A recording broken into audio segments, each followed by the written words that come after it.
საკრებულოს ხდომაზე დღეს მერიის ქონების მართვის სააგენტოს უფროსი დავით ჭედია თანამდებობიდან გადააყენეს, მის ადგილას კი გიორგი გაგოშიძე დაინიშნა. ერთ-ერთი მთავარი თემა კი, რაზეც ხდომის დაწყებამდე საკრებულოს წევრები ვერ თანხმდებოდნენ, არქიტექტურის სამსახურის უფროსის თანამდებობის მოვალეობის შემსრულებლად ნინო ღოღუბერიძის დანიშვნა იყო. ხდომის დაწყებამდე ნაციონალური მოძრაობის წევრები აცხადებდნენ, რომ კანდიდატი კანონდარღვევით კონკურსის გარეშე ინიშნებოდა, თუმცა საბოლოოდ ღოღუბერიძის კანდიდატურას მხარი ნაციონალური მოძრაობის წევრებმაც დაუჭირეს. მას შემდეგ რაც შეიტყოს, რომ იგი არა უფროსად, არამედ მოვალეობის შემსრულებლად ინიშნებოდა. საგულისხმოა, რომ ეს ფაქტი ხდომის დაწყებამდეც იყო ცნობილი, რატომ შეიცვალეს პოზიცია ნაციონალური მოძრაობის წევრებმა უცნობია.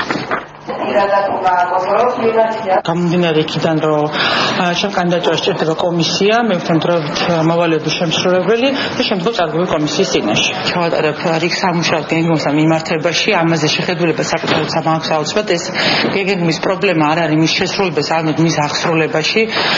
რიგი საკითხები, რომელსაც ვაპირებ გავატარო, არის ეს, რომ ჩაუტარდეს აუცილებლად იმ გეგმას, რომელიც დღეს ძალიან პრობლემატურია.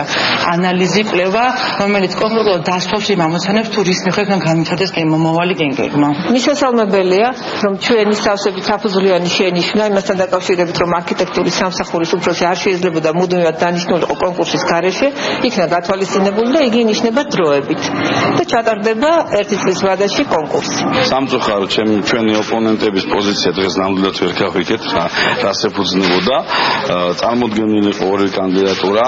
ეს პროცედურა გათვალისწინებულია კოდექსის მიხედვით, ადგილობრივი თვითმმართველობის კოდექსის მიხედვით, მთავრობის დამტკიცების შემდგომ საკრებულო ითანხმებს სიპის ხელმძღვანელებს. დღეს არქიტექტურის სამსახურის სიპის ხელმძღვანელის მოვალეობის შემსრულებელი შევიტანხმოთ და შევიტანხმოთ ასევე ქონების მართვის სააგენტოს.